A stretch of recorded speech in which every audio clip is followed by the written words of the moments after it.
Olá, seja bem-vindo ao Gente que Faz, esse podcast que conta grandes histórias, traz personalidades fantásticas do nosso quadrado tão amado aqui, o Distrito Federal. Gente que realmente faz, gente que fez e que tem muita história para contar. Tenho o prazer de receber hoje aqui o Bruno Oliveira, que é administrador aqui do CIA. Seja bem-vindo. Muito obrigado pela sua participação. Obrigado a vocês, é um prazer estar aqui. Para mim é uma felicidade grande estar aqui junto à CDL, porque a gente já tem uma parceria desde o começo da minha gestão. Então, obrigado pelo convite. Eu estou aqui à disposição para esclarecer o que a gente tem aqui por CIA, para a nossa região, e incentivar cada vez mais o empreendedorismo aqui. Bom, como a gente fala de empreendedorismo, a gente sabe que essa região é muito forte, né? Com Sim. indústrias, com empresas e até mesmo quem está começando. A gente anda aqui por essa área, a gente vê o quanto que cresceu. E cresceu rápido demais. Sim. Na tua observação como administrador, como é que controla tudo isso? E, é claro, sempre puxando para o avanço, para o desenvolvimento. Marcelo, na verdade, o nosso setor foi criado para isso, né? O setor de indústria e abastecimento, né? Aqui o objetivo é fomentar cada vez mais a construção de empresas e de empreendedorismo aqui na região. E aqui eu falo que muitas vezes o governo depende dessa região. É uma mola propulsora. Por quê? Só para você ter uma ideia, 56% do ICMS arrecadado de todo o Distrito Federal vem aqui da nossa região. A gente tem aqui mais de 4 mil empresas, são 80 mil empregos diretos aqui na nossa região. E sem falar o ponto turístico, hoje a Torre é a primeira, né, ali aquela região da Esplanada, depois a segunda é a Feira dos Importados, que fica aqui no CIA, né? Então, eu falo que a gente aqui tem um polo que é importante, que movimenta a economia, é um polo importante que gera emprego, gera renda, e é um polo importante para o Distrito Federal, porque é desses recursos que paga o salário, paga as obras que estão executando no nosso estado. Então, o CIA é uma região de extrema importância. E a gente, você falou do controle, a gente não tem esse controle, a gente fomenta para que venha cada vez mais. A gente tem algumas áreas vazias ainda, e a gente quer criar um ambiente aqui de comércio, de empreendedorismo, que isso é interessante para o nosso estado, está aqui perto do centro, está perto aqui do plano piloto. O estado nosso é um hub, né? A gente fica num ponto central aqui do nosso país e a gente quer fomentar a nossa região. Quer dizer que tem bastante área para explorar ainda. Quem é empreendedor, quem é empresário que realmente se situar aqui, que quiser criar alguma empresa que tem espaço para desenvolver. Sim, a gente teve uma particularidade na questão da pandemia, né? Algumas empresas, infelizmente, não conseguiram aguentar a pandemia e fecharam. Tem uns empreendimentos ainda vazios aqui dentro, mas não são tantos, né? Então, a gente está fomentando para ocupar e trazer uma qualidade aqui para a região também. Eu falo como administrador, na questão da urbanização, de um ambiente bonito, com qualidade, para que essas empresas venham aqui e atraiam os clientes também.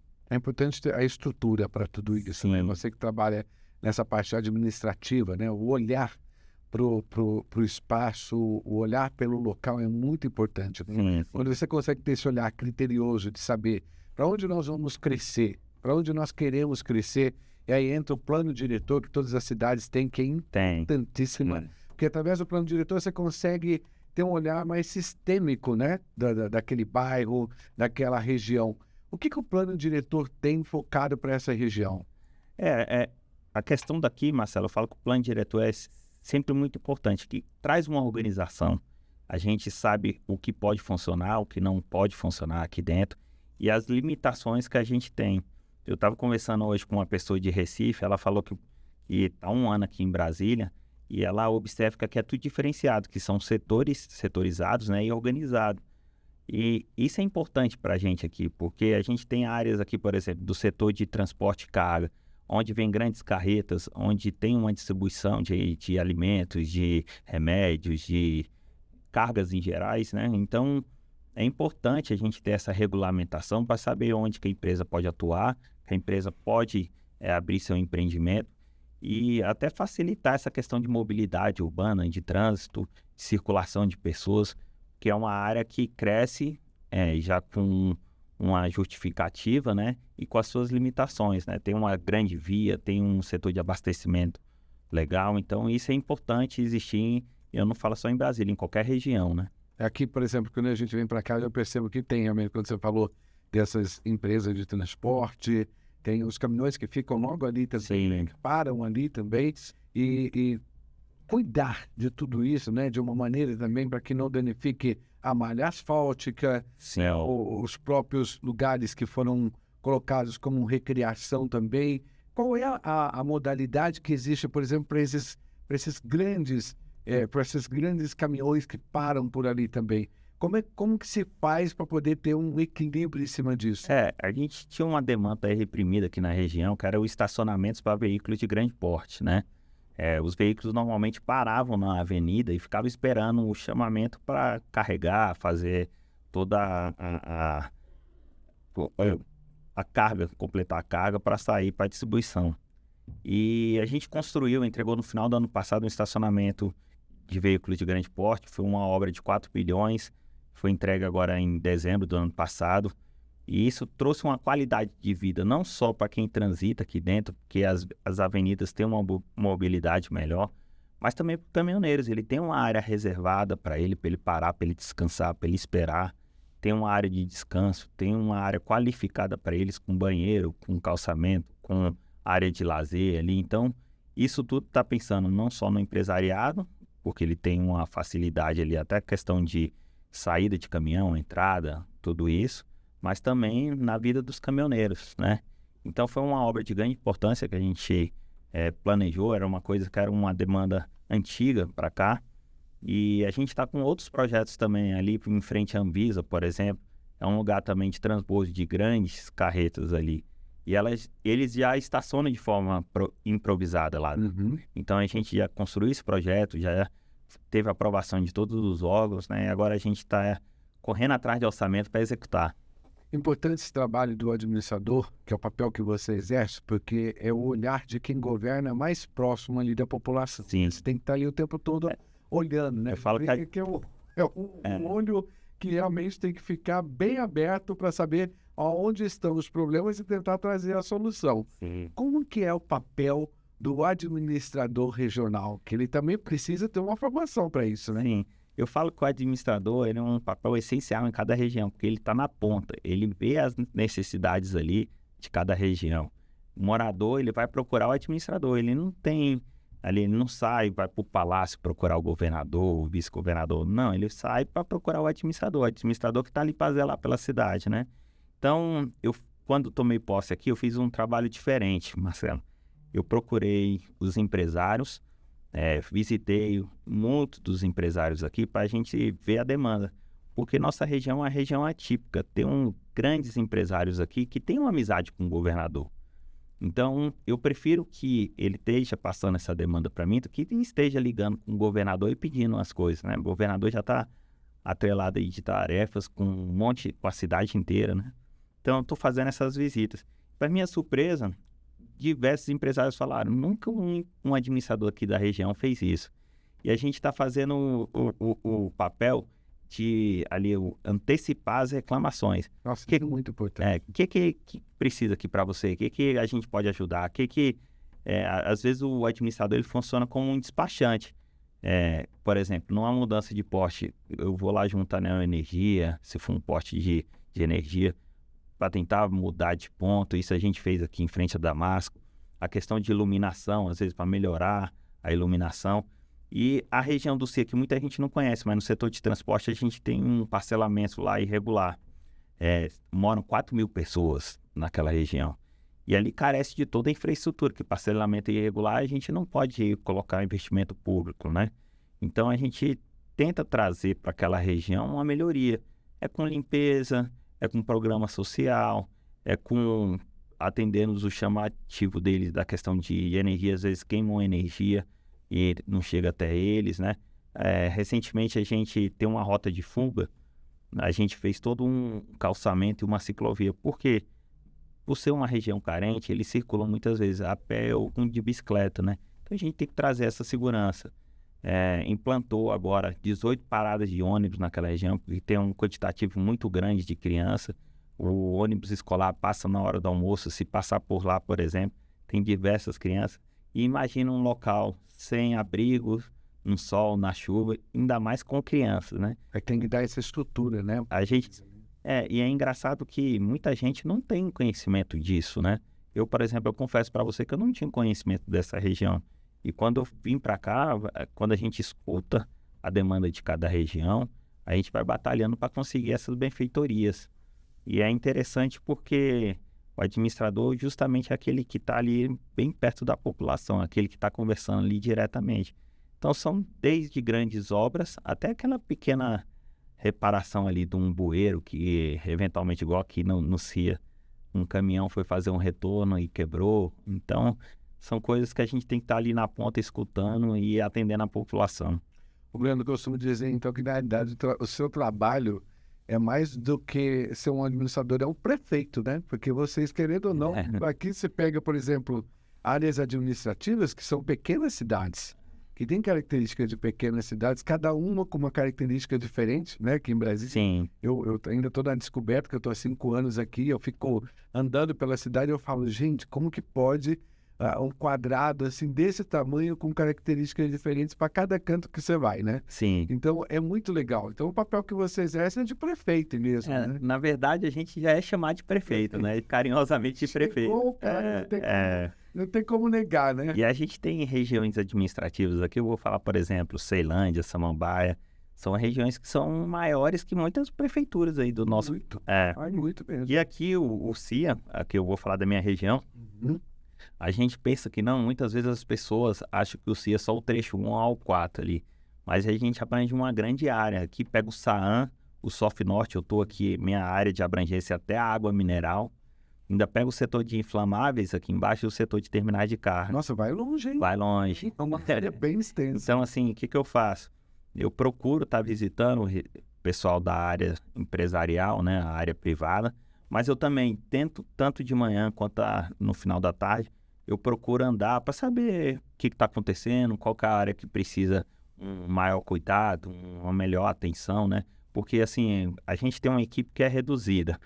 Se a gente não está andando nessas regiões, a gente muitas vezes não chega a demanda até a gente, né? Então, é uma poda de árvore, é um recuo de um retorno, é um buraco que surge de uma noite para o dia com a chuva, né? Então, tem que estar transitando nessas áreas e atendendo, escutando, vendo o que precisa, o que não precisa, né? A gente tem uma particularidade aqui, porque a gente vem de uma área que é muito produtiva, o CIA aqui do trecho 1 ao 4, a gente vai para uma área das oficinas ali, que é uma área meio que precária, que não tem nada. Então a gente tem que ter atenção especial com ambas.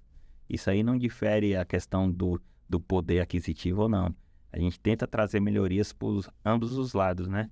E eu tenho procurado, como o CIA já está relativamente estruturado, atender essas áreas que são, vamos dizer assim, mais esquecidas, né? Então, é uma área que a gente tem um carinho especial, a gente tem projetos que foram construídos agora na nossa gestão, e eu espero executar esse ano, que a gente está correndo atrás de orçamento na Câmara Legislativa, tem o apoio de alguns deputados, Thiago Manzoni é um parceirão nosso, e a gente está batalhando para que essas obras executem até o final da gestão do governador Ibanez, né? Porque ele vai licenciar agora em abril e, por causa da lei eleitoral também, a gente não pode licitar.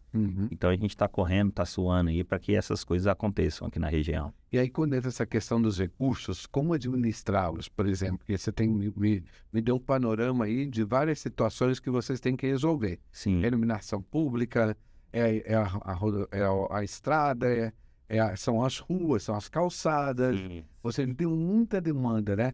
Como que funciona a questão dos recursos públicos para as áreas administrativas? A gente já tem um QDD, que eu falo, né? Quadro Demonstrativo de Despesa, que isso é um valor que é direcionado para as administrações e isso já vem na rúbrica do governo, né? Então, chega num ano, quando um ano se inicia, tem um valor ali que a gente já sabe que é correspondente. E, além disso, a gente tem a questão das emendas parlamentares, né? Que a gente consegue, além dos remanejamentos de sobra de recursos, né? Que às vezes a Secretaria de Economia destina para algum programa específico. Mas, além disso, a gente pode trabalhar em parceria com alguns órgãos, né? A Nova Cap, por exemplo, como ela tem um orçamento bem maior, mais extenso para obras em todo o Distrito Federal, Aí a gente é um trabalho que tem que fazer de formiguinha. Vai lá, conversa com o presidente, conversa com um, pede, faz uma insistência, passa o chapéu em outro, pede uma ajuda. E graças a Deus, Marcelo, eu tenho um relacionamento muito bom dentro do governo. Eu participei desde a transição de 2018, 2019. Eu estava na Secretaria de Projetos Especiais.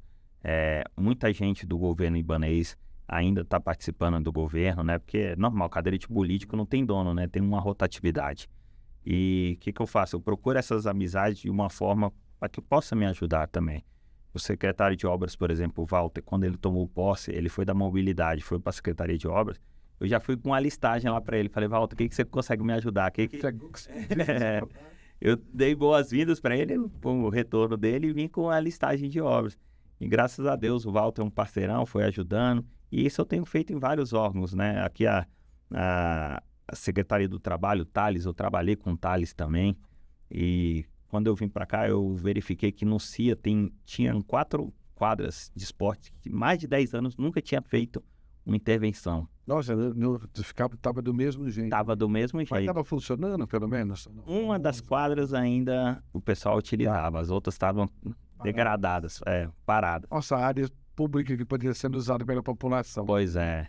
E aí, o que eu fiz? Tem um programa, um excelente programa do governo, o Renova DF, que é mais uma escola, um aprendizado para as pessoas que estão trabalhando, e essa escola renovando um espaço público, né?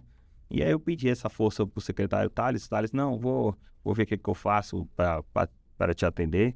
Remanejou o programa que estava sendo feito lá na estrutural, vieram o pessoal para cá para atender essas 4 quadras, né? E aí quando chegou aqui, aí a gente sentiu uma outra dificuldade. E o material, porque não tem material na secretaria, tem que licitar. E a região do CIA, graças a Deus, os empresários, eles ajudam muito, né? Quando eu contei essa história da quadra para a empresa aqui, por Sarkis, ele prontamente, nem pedir, nem nada, ele já falou assim, eu vou mandar uma pessoa lá ver o que está precisando. E a gente está entregando agora, amanhã, uma quadra já totalmente reformada, bonita, pintada, piso regular, direitinho, com todos os equipamentos de esportes funcionando. Que maravilha isso, né? O pessoal poder usufruir, né? E é engraçado que essa quadra fica perto desse parcelamento irregular. Então, lá as crianças utilizam muito. A criança faz um contraturno, tanto de manhã quanto à noite, porque à tarde é a escola. É a diversão da criança. Sim. Então, isso é importantíssimo esse projeto do governador ibanês. O governador tem feito um excelente trabalho aqui na nossa cidade. E assim, a gente está reformando esses equipamentos públicos para atender a população. Isso eu falo que isso não é virtude do administrador, apesar desses 10 anos que está sem intervenção nenhuma. Mas isso é uma virtude da população, agora que ela vai ter uma área qualificada para poder utilizar. Que bacana, e reunir toda a família. Sim. É isso que você consegue tirar essas crianças também de situação de risco. Sim. E traz para realmente o espaço público com segurança, com qualidade, onde ele possa estar exercendo aquilo que é mais importante, que é o esporte também. Exatamente. E aqui, por exemplo, eu conheci pessoas que têm uns projetos sociais aqui. A gente tem uma aula de jiu-jitsu de um professor, a gente até ajudou ele na questão de uniforme, que a aula é feita na quadra, né? E como a quadra estava deteriorada, ele estava fazendo na calçada, que tinha ficado pronto na calçada, na ciclovia. E agora ele já fez o contato com a gente. Graças a Deus, eu vou poder retornar para minha quadra, que está iluminada, que está bonita agora. Então, assim, é uma obra pequena, mas que traz um ganho imenso para a população, né? Assim, a gente fala que é um ganho imensurável. E eu fico feliz, principalmente por causa dessas crianças que antigamente não tinham espaço para utilizar, para brincar, para até estudar, aprender, que eu falo que o esporte também ele é um aprendizado. Muito. E agora vai ter um espaço que eu possa fazer isso. Eu estou fazendo contato com a Secretaria de Esporte para ver que a gente consegue também bola, colete, uniforme para doar aqui. Enfim, a administração tentando de alguma forma ou de outra trazer uma qualidade de vida para essa população mesmo sendo uma área irregular. Já que você está falando sobre isso, e nos bastidores aqui você já me deu uma informação, você não pode falar nada para o jornalista fora do muito oficial, porque a gente não aguenta, quer dar o spoiler, né? Quer trazer informação em primeira mão, você vai ter que falar. Sim, O Adote uma Praça, como é que está sendo esse projeto? Nós vamos ter que ir para a área do SIG também? do CIA. Vamos envolver a CDL também nesse projeto? Sim. O Adote uma Praça é um programa que foi criado em 2019, né? Eu participei da criação do decreto do Adote uma Praça. Inclusive, eu participei de grandes adoções aqui. Eu vou falar o estacionamento do SESI Lab ali perto do Museu Nacional, que foi uma obra de mais de 15 milhões, que não saiu do cofre público, saiu do privado e é uma área pública que está mantendo, está tendo a qualidade ali mantido pelo privado. E quando eu vim para cá, eu tive uma surpresa. Tem uma área aqui da Agroflores que ele já adotava. Uma área muito bonita, ali uma área entre o trecho 2 e 3, numa área viária, num canteiro. E eu visitei ele tinha um desejo de adotar outras áreas, adotou, está em trâmite o processo dele. Mas o que eu fiz? Numa visita em São Paulo, eu observei que todas as rotatórias têm uma adoção de um privado lá, que é mantido pelo privado. E o braço da administração, a gente sabe que é curto, a gente não consegue fazer, por mais que a gente queira, a gente tem uma certa limitação. E o que eu estou fazendo? Eu estou conversando com cada privado para a gente adotar essas rotatórias. A gente já teve 2 adoções que está o processo rodando na Secretaria de Projetos Especiais, e tem mais 2 interessados que falam assim, deixa ficar pronto, vou ver como que vai ficar e eu vou adotar, mas já fiz o compromisso de adotar. E a gente tem conversado com os empresários por isso, porque o benefício é para a região toda, como um todo, e ele tem um benefício indireto. Eu falo com a Adote uma Praça, ele não tem exploração comercial com isso, mas ele tem um benefício indireto, é uma área de estacionamento que é melhor para os clientes, é uma área mais urbanizada que o cliente vai sentir melhor quando chegar na empresa, é o cidadão em geral passando por ali falando, nossa, que área bonita, que área organizada, que área urbanizada, né? Então, tudo isso a gente tem que levar isso em consideração. E eu tenho conversado com os empresários o seguinte, quando a gente tem essa sensação de pertencimento, a gente cuida melhor, a gente zela pela área. E isso que a gente tem observado na Adote uma Praça. A população em geral, ela tem usado esse espaço, mas tem conservado limpo, tem cuidado. Isso é importante, trazer essa sensação de pertencimento para o cidadão, né? E aí eu tenho conversado a respeito disso e graças a Deus a gente tem tido um aceite muito positivo aqui do empresariado. Você envolve a iniciativa privada, né? É importante, Sim. porque o empresário devolve também para a sociedade, devolve também para a própria cidade aquilo que é de ganho dele. Isso é muito bacana, porque você dá uma estrutura também para aquele espaço e você faz com que aquela região se desenvolva nessas questões dos aparelhos públicos, Sim. do esporte, da cultura, do lado social, que é a obrigação do empresário também participar, né? Acho que o empresário que tem essa visão, ele faz parte de uma conexão daquele lugar onde ele está situado. Sim. E aí você tem uma praça ali perto também, você faz com que as pessoas também estejam envolvidas culturalmente, com todo o processo. Essa iniciativa pública, privada, tem funcionado muito bem também nas áreas administrativas? Tem funcionado sim. Vou citar um exemplo, quando eu estava na Secretaria de Projetos Especiais, tinha uma área lá na Ceilândia que era um depósito de lixo e era uma reclamação constante dos moradores de lá.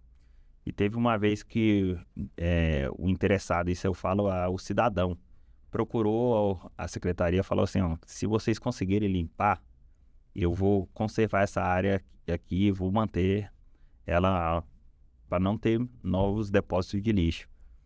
E foi interessante que quando a gente fez a limpeza daquela área, a administração na época da Ceilândia fez a limpeza, ele construiu uma floresta lá, uma coisa mais linda. Ele que conservava a floresta, regava, limpava, cortava as plantas. E hoje é uma área, um espaço pequeno, mas é um espaço que não tem um depósito de lixo, e é um espaço que a população daquela região em geral ocupa. Eu falo que esse é um projeto simples, mas um projeto que traz uma qualidade de vida imensa para a região. Antes era um lugar com lixo, com rato, com bicho, e hoje é um espaço que tem lá, por exemplo, aquelas cadeiras com mesa, com jogo de xadrez, Bacana. que o pessoal senta e conserva. A última vez que eu estive lá, ele colocou até uma rede de um lado do outro para quem quiser descansar. E ele mesmo faz o cuidado, ele que rega, ele que limpa, ele que faz a podação das árvores. Isso traz uma sensação positiva para a população. A partir de uma ação de uma pessoa, você vê que toda a quadra ali, parou de jogar lixo, parou de fomentar a questão da sujeira ali, e estão conservando, estão cuidando, estão usando um espaço qualificado. Isso é muito interessante. E além desses projetos pequenos que eu estou dizendo, tem uns projetos grandes também. Eu lembro que a Rede Dó e o Grupo Santa adotou o setor hospitalar. Era um projeto que já estava aprovado pela SEDU, só que estava com uma dificuldade de execução. Eles pegaram o projeto, abraçaram, viram o orçamento, contrataram uma empresa, dividiram o custo e reformaram todo aquele setor do setor hospitalar. Hoje a gente tem um espaço ali para estacionamento, tem um espaço de calçado com acessibilidade, reorganizou os quiosques, padronizou aquilo ali. E quem é beneficiado com tudo isso é a população em geral, quem transita naquela área. Isso é muito interessante. Sem dúvida. E, de uma certa forma, cria o desenvolvimento, né, para o DF como um todo, né? Que cada área administrativa que se desenvolve, que cresce com estrutura, com qualidade de vida, como você disse, a cidade como um todo ganha com isso, né? O DF ganha com isso, porque outras áreas administrativas também vão adotando procedimentos que deram certo e vão sendo referências também, né? Hoje a gente tem um quantitativo grande de adoção, se eu não me engano são 145 setores que são adotados, né? Apesar do nome Fantasia Adote uma praça, mas todo equipamento público pode ser adotado, né? Então, a gente já viu a adoção, por exemplo, de estacionamento do setor hospitalar, já de estádio, de escola. Tem um projeto que a primeira-dama Maiara fez, que eu achei lindíssimo. Ela foi no CASEB, que é uma escola que ela estudou na infância, e ela foi num lançamento de um livro lá. E a escola estava numa situação precária lá, com mato grande, com calçamento irregular, tudo. E ela falou assim, quem é que participou aqui também do ensino? Aí vimos nomes como Paulo Otávio, como o Nelson Piquet, que é uma escola referência antigamente, e ela organizou toda uma doação de material. A gente colocou a equipe do GDF, a mão de obra para executar, e fez toda uma reforma naquele espaço ali, só apenas com doação dos materiais e com a utilização da mão de obra do GDF. Imagine, isso foi um caso específico dentro de uma escola. Imagine se a gente conseguisse abranger isso aí em outras áreas, em equipamentos importantes aqui no Distrito Federal.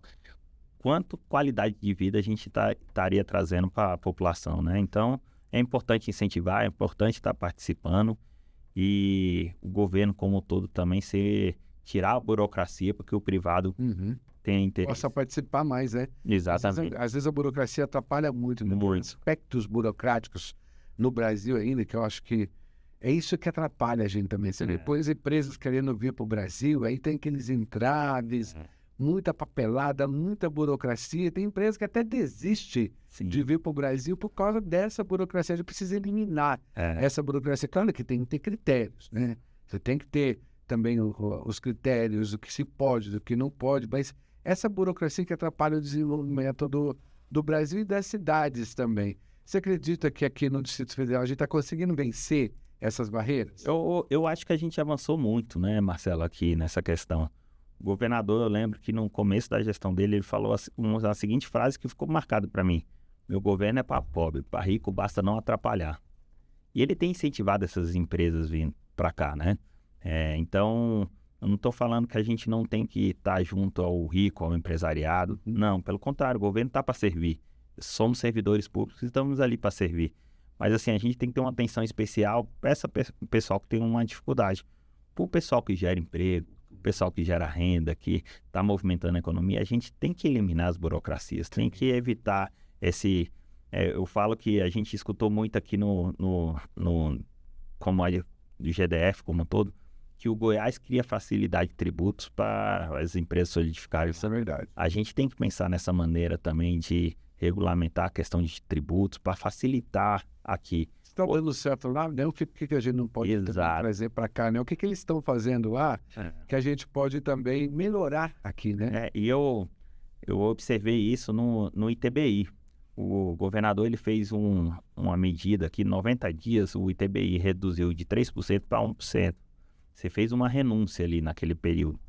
Mas a movimentação de regularização de imóveis nesse período, a questão da arrecadação foi muito maior que períodos anteriores, com imposto de 3%. E depois, até atendendo um pedido do deputado Thiago Manzoni, o governador mandou um projeto para a Câmara, a primeira venda do imóvel com 1% e a segunda venda em diante com 2%. E isso aumentou, apesar da renúncia de imposto, de redução, isso aumentou a questão da negociação de imóveis. Então é importante pensar nessa questão de redução de tributo, né? Que isso incentiva a questão da comercialização e às vezes até a arrecadação é maior. Bom, semana passada você participou, e aí entra dentro dessa nossa conversa também, do Futuro do Varejo. Sim. Um livro que foi lançado pelo nosso ex-presidente aqui também, sempre a todos, faz parte do conselho também, o Wagner, e que já projeta, né, o futuro do varejo aqui em Brasília. Essa região a gente também tem algumas lojas, tá certo que tem mais tempo de distribuição também, mas como você observa o CIA com o futuro do varejo também, de que maneira que pode contribuir para que o nosso varejo melhore cada vez mais nessa região administrativa? Eu elogiei muito essa atitude do Wagner, o presidente, que cito também o Eduardo, que participou, era o vice-presidente na época, né? E que a gente tem que fazer planejamento, né? Nada fica sem olhar para o futuro, né? Eu falo que é a mesma coisa com o Estado. A gente tem que fazer projeto de Estado, não projeto de governo. O governo passa 4 em 4 anos. O Estado permanece, né? O Estado permanece. E a mesma coisa dos setores, né? A gente tem que ver que tem que fazer pensar no futuro para ver o que a gente pode melhorar no hoje, né? E hoje a gente tem a questão do comércio varejista e do atacadista, né? Então a gente é importante fazer essas prospecções até para sugerir a modificação de legislações, né? E foi importante esse trabalho que o Eduardo com o Wagner, né, fizeram aqui com a CDL, que traz o empresário para abraçar essa causa e construir um projeto em conjunto, né? Então a CDL está de parabéns por esse projeto, a gente está junto, em conjunto com isso. E essas perspectivas futuras aí é importante que a gente planeja o amanhã, né? Hoje a gente vive o hoje e planeja o amanhã. E é essa projeção que a CDL fez, importante para o mercado, para a gente ver qual é o direcionamento que vai e as empresas planejarem o futuro, né? O planejamento futuro das empresas. É uma responsabilidade de todo mundo. Você estava lendo o livro e aí separando por vários temas e você vê lá projeções que indicam como que você vai crescer. E aí você tem todo o aspecto também administrativo, estrutural, social, econômico. Então você abrange todos os setores para você conseguir entender e até planejar para os próximos 5, 10, 15, 20 anos. Isso ajuda bastante também quem cuida da administração de um setor. Sim, sim. E é importante também, eu falei até no dia do evento, a questão dos jovens, né? Aqui a gente tem um CDL jovem, que tem muita gente começando no empreendedorismo, no mercado, e aí já vê a perspectiva futura, né? De como que está a visão de mercado e vai aprendendo, né? Porque é importante extrair o máximo de aprendizado para ser executado ali no dia a dia, né? Então foi importante esse livro lançado pelo CDL. E aí até nesse dia eu lembrei com o presidente, o CDL já fez uma adoção, viu, Marcelo? Ah, já fez. Já então, fez. Vamos falar aqui, solta aí pra gente. CDL na primeira gestão do governador Ibanez, junto com a secretária de Turismo, fez toda a revitalização ali da DAP3 na 308, ali, Sim. 508. Tem uma área de colégio ali, tem um prédio da Terra Cap que estava mal cuidado, tudo. Então, toda a revitalização da área externa, até para atrair mais comerciantes para aquela região ali da DAP3, a CDL que propôs, que pintou, que executou.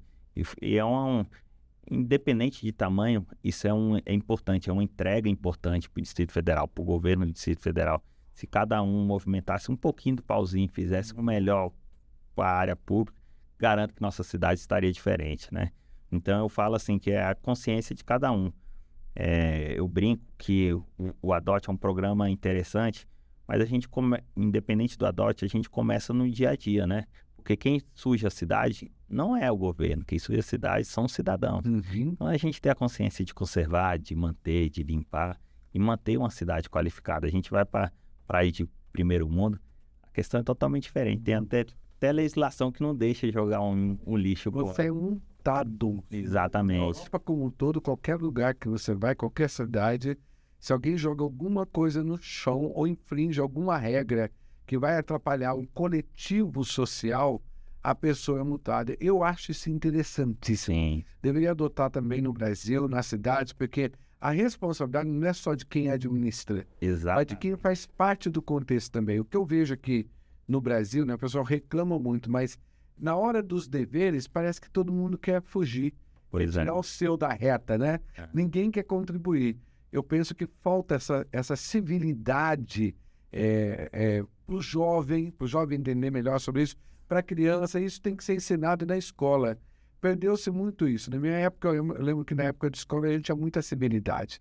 Você tinha até disciplinas como Organização Social Política Brasileira. Até horas cívicas, que hoje se perdeu, né? Perdeu-se, que ensinava como você viver no coletivo. E as pessoas acham que hoje cada um por si, Deus por todos. Sim. Deus está para nós. Sim. Mas e qual é a sua parte? Né? O que você está fazendo? O que você está fazendo para ajudar? De repente você melhora um bairro, mas você está cuidando daquele bairro? Você está cuidando daquela praça? Você está cuidando lá da área do esporte, onde você está entregando agora? Sim. Aquilo faz parte das pessoas que estão lá. Então tem que ter uma contrapartida do cidadão. Infelizmente, o cidadão brasileiro ainda deixa muito a desejar no resto do mundo nessa questão. A gente não evoluiu em nada nesse sentido. Falta muito. Todo mundo gosta de cobrar, mas na hora de entrar na contrapartida, o pessoal quer esquivar. Precisa melhorar, né? Sim, e falando nesse assunto, Marcelo, a gente, quando veio para cá, teve várias surpresas, né? Tem coisas que a gente não sabia que aconteciam. E uma primeira demanda da Feira dos Importados foi a questão da drenagem, que lá na época de chuva, lá na parte de trás tem sempre um alagamento, tem uma área lá que tem uma dificuldade, todos os anos. E conversei com o Zé Humberto, ele foi um parceiro, ele falou, não, vamos tramitar esse processo, já tem e tal. Resgatamos o processo na Nova Cap, ele já está tramitando para ser executado, mas ele falou assim, vamos fazer um trabalho agora paliativo. Tem uma máquina que o governo comprou da China, que ela entra na drenagem, faz uma limpeza, né? E vai filmando o que tem ali, o quantitativo. E na Feira dos Importados, a gente fez um trabalho lá, durou quase 3 meses de limpeza da drenagem. Dava 60% entupido. Nossa, Só com lixo. só com lixo. E é engraçado porque como esse aparelho filma, a gente observou o que tinha nessa drenagem de lixo. O que tinha? Muito coco. Meu Deus. Muito coco jogado. E muito a palheta, aquelas paletas de limpeza de veículos lá. E a gente passou isso pro Isso contamina o meio ambiente. Pois é. E a gente passou isso pro presidente da feira, que foi uma solicitação dele, né? E ele falou, Bruno, eu vou ter um cuidado aqui, vou observar. E até, inclusive, questão de filmagem, de câmera. E a gente observou que o pessoal faz isso mesmo.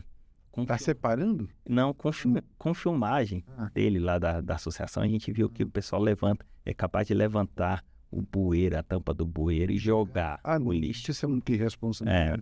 Essa pessoa devia ser presa. Pois é. Presa quem faz isso. E a gente está num trabalho de conscientização agora, porque a SLU está trabalhando para a limpeza de lá, já tem a programação de limpeza. A gente também faz uma programação de limpeza lá.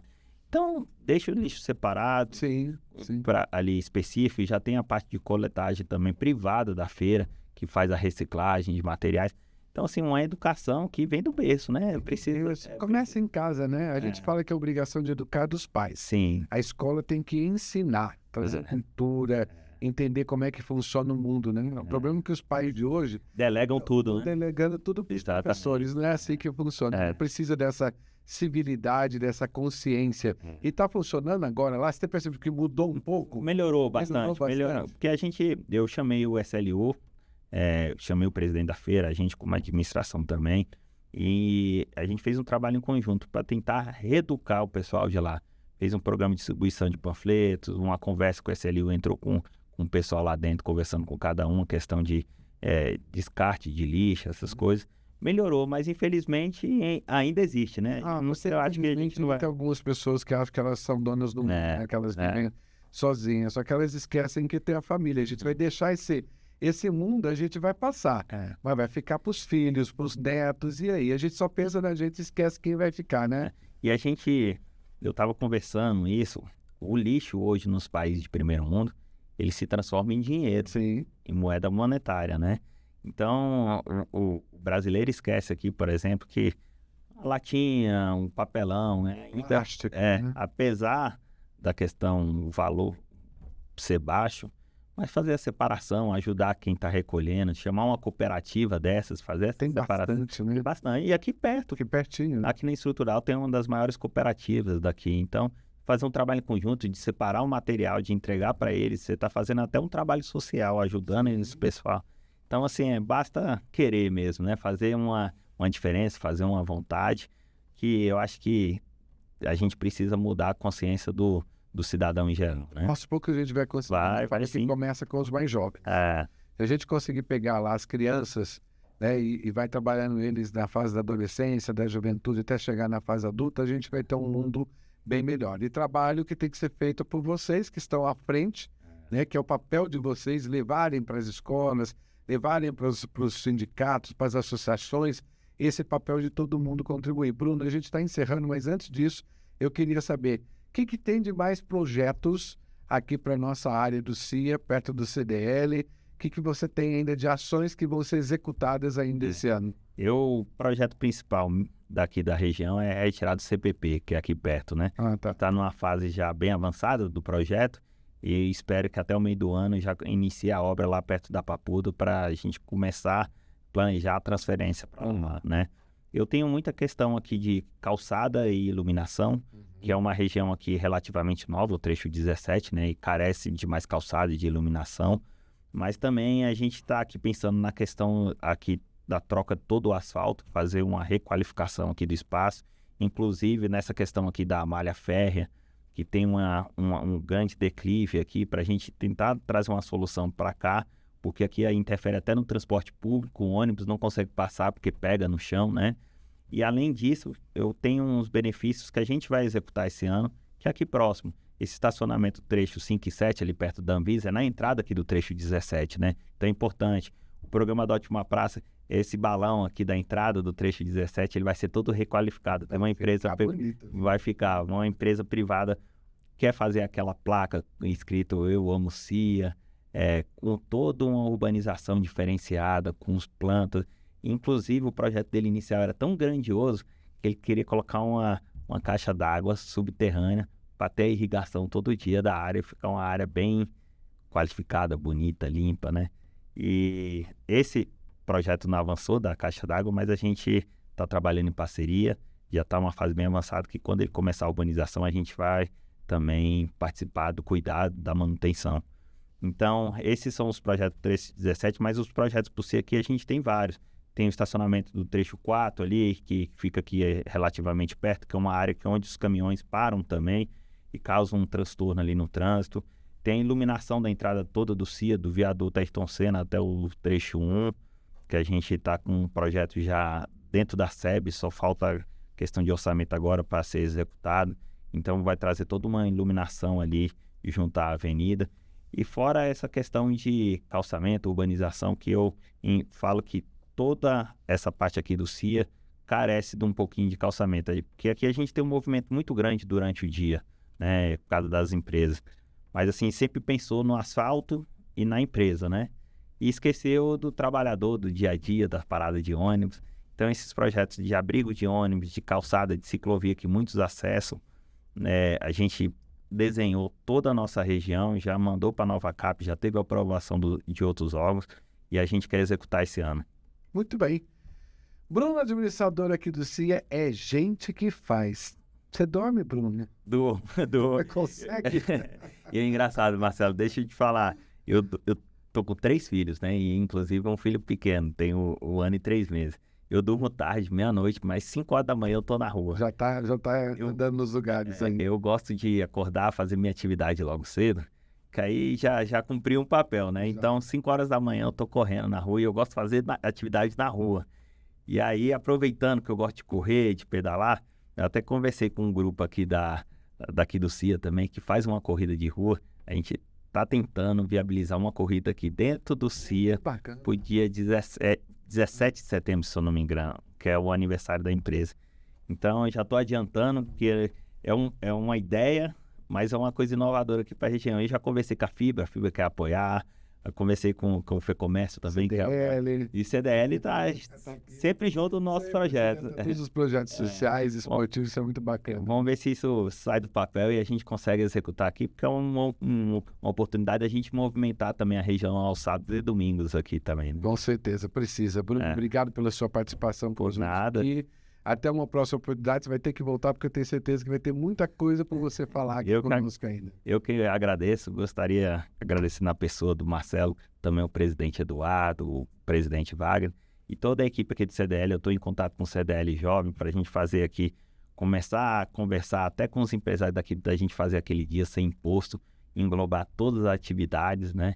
Então, são projetos que a gente pode construir junto e eu posso ser um intermediador junto ao governo. Isso então, é importantíssimo, importantíssimo. A gente vê, por exemplo, uma rede de postos que no dia sem imposto fica lotada e tem gente que dorme à noite na fila.